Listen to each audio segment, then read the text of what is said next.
Stay tuned, stay tuned, stay tuned. I'm with Coach John Brett. And I'm here with the vet Ian Griffin. Man, it's a great day today. Sure is. Man, what in the world is this? Oh, Coach, that's my toy, man. That's more than a toy. Yeah, that's a little 302 Ford with 331 horses. Where are we going to put this in? Well, we're going to put this, hold on, let me show you here. Yeah, so hey, Coach, we're going to put that bad motor scooter right in here. This actually goes off here next week. 66 Mustang goes to go get painted. Wow. And bringing it back and putting that engine right in there. So it'll be good. I can't wait to see it. I think this leads in our topic. So, Coach, we're going to talk about cars today. You've been wanting to do this one. Yes. This is your deal. So we're going to talk about our top 5 favorite cars. And we want to hear from you guys what your favorite car is. You would never guess what mine is. Maybe you will. But anyway, but before we do that, hey, go check us out on www.thecoachingthevet.com. You can find all our podcasts, all our write-ups. You can find some of our merchandise if you want to sport that around town. If you don't, it's okay. You know? I got my daughter's got them now. We went and saw Jerry Jackson. He had one. Yes. Alan's wearing them. Yep. We got people ordering them. They're all over America right now. Got to come get it. I'm Yep. giving out bumper stickers. People ask. I had a poker game out the other night. Someone said, "Hey man, can I get one of those bumper stickers?" Yeah. Yes. So you gotta let us know on the bumper sticker. We'll send it to you. We got an email. You just shoot it to us. No doubt. So we're going to talk about our top favorite cars. And you know, we're in the motor pool of the talk, and I'm stoked on this one. So top favorite cars. So you want me to go first, or you want to go first, Coach? I think let you go last. Okay. So let me go first. Go ahead. And I'm gonna tell you, I'm not like a huge car guy. I have put in transmission of one of these cars. Actually, I did put a transmission on one of these cars because I tore it up. And I've put in starters and I've changed belts, but I've never built a car or anything like that. I just drive the car. Okay. But I'll tell you, one of the things that I want to say right off the bat is number 5 for me is, these are going to be some that y'all are like, what are you talking about? Number 5, I've owned this car. This is why I love it. It was a 96 Jaguar XJR Supercharged. 4-door. It was beauty green, as I call it. It had leather inside, had wood all over it, had a bad to the bone. First time I ever seen a disc changer, a CD disc changer in the trunk. Oh, yeah. Had a phone with the cord, or you can just hit the button and talk. It was the coolest. I felt rich when I was poor. Yes. I actually got it used. I actually repoed it for the bank, and they said, well, we can pay this much for it, or you can just take over the payments. I said, I can own a Jaguar? Yes. So, 96 XJR Supercharged. Jaguars are nice. You would set that butt down when you get up to about 80, 85. Those are nice. So my number 5 favorite car of all time is a 1969 Ford Mustang. It's just a beautiful car. It's got the side indents and the scoops. Freaking had an engine in there that, well, depending on which one you got, like the 429. Oh, heavens to Betsy, you didn't pass the gas station.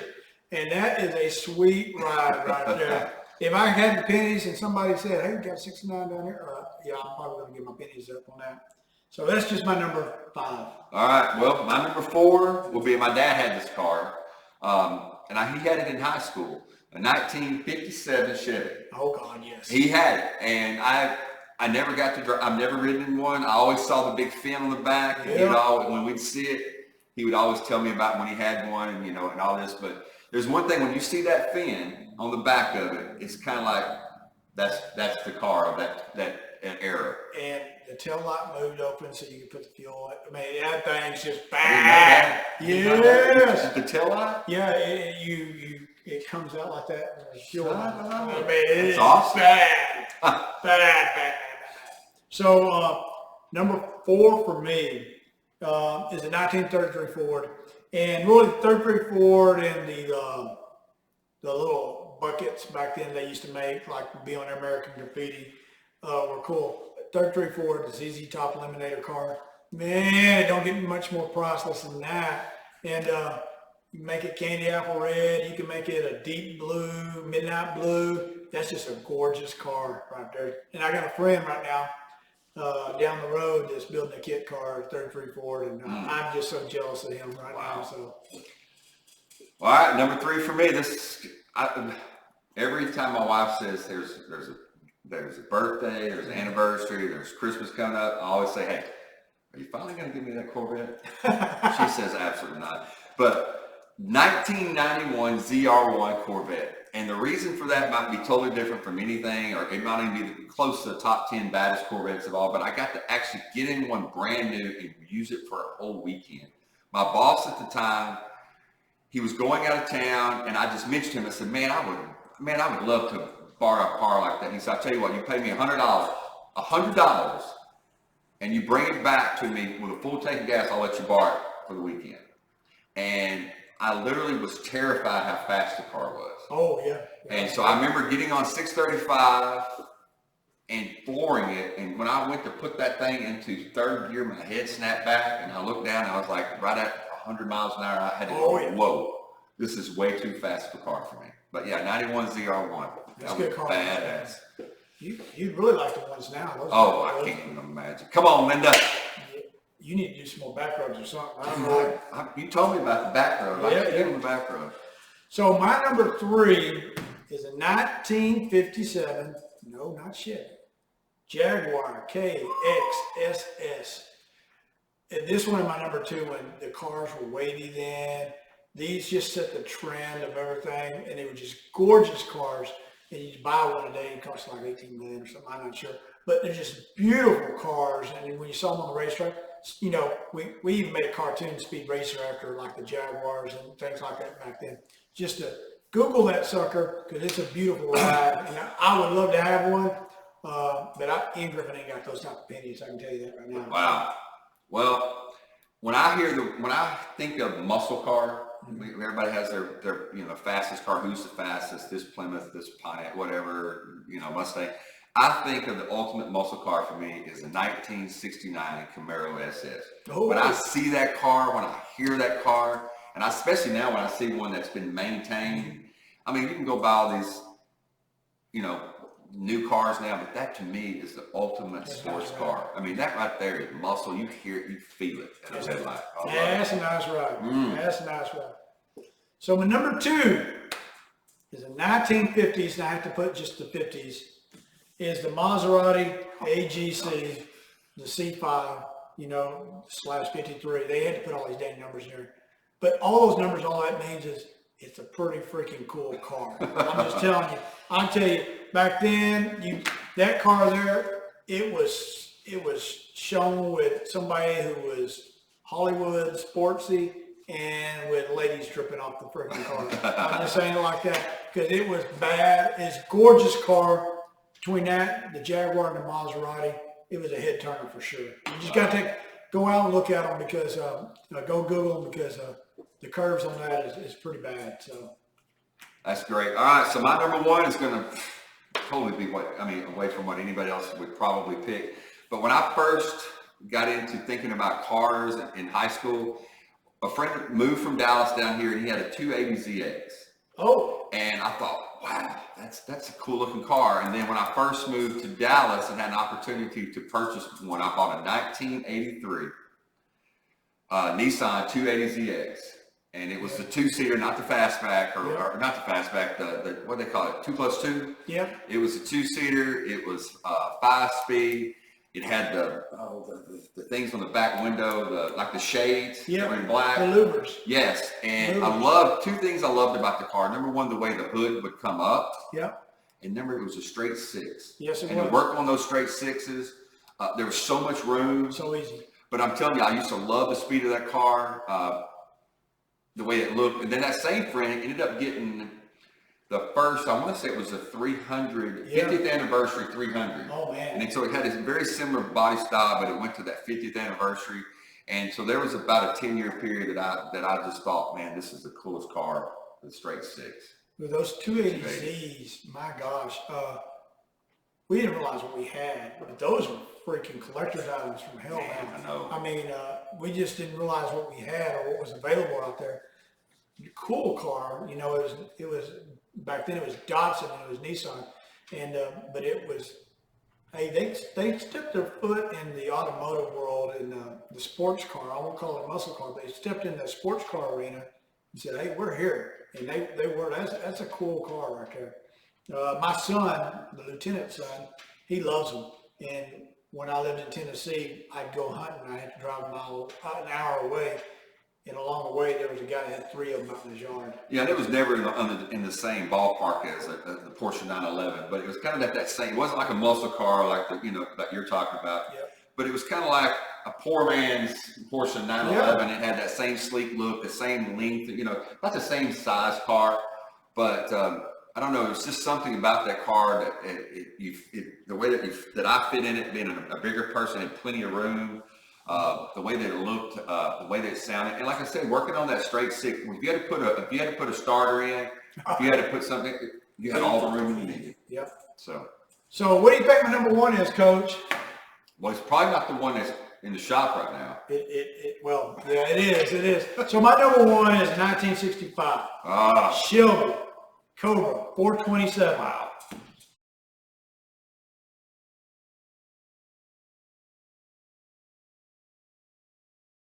It is God's gift to the automotive industry. Carroll Shelby himself, the beast, the best car was. It went from 0 to 100 and stopped. So flat 0 to 100 and stopped, 12.8 seconds. No car has even come close to that. And this, understand, was with brakes back then.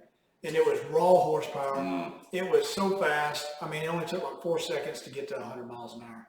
That's ridiculous. It is insane. The car is so light. It is so beautiful. There's nothing negative about it except it don't have a heater and it don't have an AC. Yeah. That is the only negative thing about it. It's just a gorgeous car. It's a bold car. It's audacious. And it's so powerful that it will snap your neck in every gear. Now, Ford versus Ferrari, is that the car that Matt Damon is testing out? Or not? Matt Damon is. That's the GT40. Okay. So there's some stuff in that, and just seeing that and hearing that whole movie, I saw it in the theater. Mm-hmm. That whole movie, just being the sound of that Cobra was ridiculous. So I saw it in theater twice. I saw it in Michigan when it came out, and I moved here, but it was too cold and it was raining, and I wanted to drive my Cobra to Mount Pleasant Theater and just park it out there when I went, because it would just been so badass. But that is a great movie, hands down, and it's more about the GT40 than it is the Cobra. There's a lot of Cobras in there, and there's some, they also call them Daytona Coupes. There's a couple of those, and there's a lot of GT40s, which that car there, they explained it there, why is it called GT40? Because it was only 40 inches tall. It was regulation it had to be, so Ford just says, we'll fix it. We'll just put it as our title, GT40. And but the other thing is the GT40 had the shifter on the right side, and it was a right-handed car, so it was kind of awkward, back then and such. So it was just a little different. They show it. Some variants were like that, but they show it with him. I don't remember how they show him shifting on it, so I'd have to watch the movie. Well, but that's a great flick. But I do got to mention some honorable mentions because I think that's important. I think the Smokey and the Bandit car, if I could ever get that Trans Am, I would do it. But with the striping on it and everything, it would be so hard to keep up with. Find anything that would be close to it without paying serious pennies. But that car, they talk about it. Pontiac was kind of going down, and that car revitalized them. And they didn't realize they only gave them 3 for the show. And but that car set so many trends. The Dukes of Hazzard came off of that show basically because of what they were doing with that car. And then I will say any 50s and 60s cars I love. When we get in the 70s, we started losing our minds and forgetting how to be real cool cars. But 50s and 60s, almost any of them, you name me one, I said, yeah, I like it. Yeah, I like it. They're just cool. Well, that's just me. The last thing I want to say is when we were in high school in the 80s, when I look back and think about the hair bands and the Motley Crue and all that stuff, you think about the IROCs, the Firebirds, the Trans Ams, and you think about those. It seemed to be like a cool time for that kind of stuff. And then I had friends that were from Dallas, and they had the Porsche 911s and those and the kind of cars. But we didn't really mention, and I think it's maybe because where we grew up, we didn't really mention a lot of foreign cars like Mercedes and BMWs and things like that. But I think when we grew up from the time period of the 70s to the 90s, when we graduated, in 88, you graduated in 87, I graduated in 89, there was this muscle car was ending. And like you said, it's kind of these new kind of different cars were coming up with the 280s and the Porsche 911s and Firebirds and things like that. But nowadays, I never see a sports car or that comes out that it's like a big thing or a muscle sports car. The last time I even think about a sports car being something that people talked about, and it went through about 3 or 4 years, was the Mustang GT rag tops, and that I guess that was in the 80s and 90s. So I will say we hit a period, and I blame the car industry, is we like to get comfortable with things. So we repeat the same mistakes over. But sometimes we repeat the same successes over. And, about 15 years ago, the new Mustang came out. I don't know the year, so I'll mix that up. But the new body style of Mustang came out. The new body style of Camaro came out. And the Dodge Challenger came out. If you look at them, they all look like they were made in the 60s. And we just recopied that blueprint. That's what we did. We got comfortable with it. I will say that the new Corvette, though, is that new Corvette looks like it looks like a Ferrari, or it looks like a Ford GT. Yes. That is a car that I had to take a step back. Like, I can't stand the Chevy guys, but I could be seeing one of those. That's $100,000, dude. No, tax title license, maybe like $100,000. No, you can get that car right there. You can get the low budget, poor man $600 stimulus check version of it for under $60,000. That's a nice car to have under $60,000. I can't believe you said that. We can get the bottom of the line, $60,000. I know. I mean, but that's like buying trucks. You kidding me? But you $67,000. But you think take that compared to what the Ford GT looks like? Yeah. Okay, the Ford GT is $500,000, and you got to get permission to buy it. You got to be cool enough to get it because there's only so many of them. It's limited. Now the performance of the Ford GT compared to the Vet, well, that's a whole different story. The Vet don't compare it. Well, but anyway. Last thing I'm gonna say on the cars is Corvette seems to be the older man car that always wanted it. They're like 67-year-old guys driving these new Corvettes. But I will have to say one of the things that I've seen in the Tyler area that's really cool is one of my daughters, Shay, her boyfriend Eric, bought, I think it's 2019 Ford Mustang GT, and they have this club where they soup them up and they buy all these crazy gasolines and the renegade fuel. Oh my goodness, they're out there doing these things. They're out there souping them up together, riding together, going to parking lots together. It kind of reminds you, when they take the 50s, 7 Chevys and all that group of cars to the parking lot, people look at the engines. They're kind of doing that again. So what I'll say is, I don't know the year, but the Ford Shelby version that they had a few years ago, I had across the street when I was in Fort Campbell. I had my Cobra sitting there, and he had his like 2013 or something like that, or 11 Ford Shelby car and Mustang, and it was it pushed 625 horses and it had a supercharger on it. I will tell you that when my car cranks up, it sounds really cool. When his car cranked up, I would turn my head because it sounded really cool. You get that off the showroom floor, 625 horses. I push 400 horses. Mine's raw horses. He pushes 625. My gosh, if his car was as light as mine, what would it do? And his suspension is much better. But it's just, that turns my head. And what you're saying is that niche has come back, so. Well, my last question will be on this because you know more than me. Remember when we were growing up and there were auto mechanics and things like that? There were actually auto mechanics in school, and you read it, I believe, right? No, I wasn't. I was not. But the guys getting out of high school, buying a car, and fixing it up, and making it souped up, are those days over? Can we work on cars? Can we do things with the newer? Well, so there's a couple of things there. What I see in today's mechanic is the lost skill of art, and I call it working with the geometry of the car. So inside the engine itself, the art of shaving heads, grinding valves to produce more horsepower is a rarity.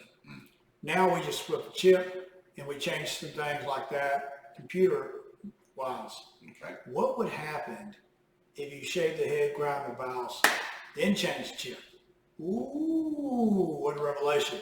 You would produce some serious ponies, but what we do is I call it, and it's not the right word, but we produce cosmetic ponies, easy ones to get to do it. The mechanic is still there, but the old one that gets down in the engine and bores the cylinders out, that's a rarity.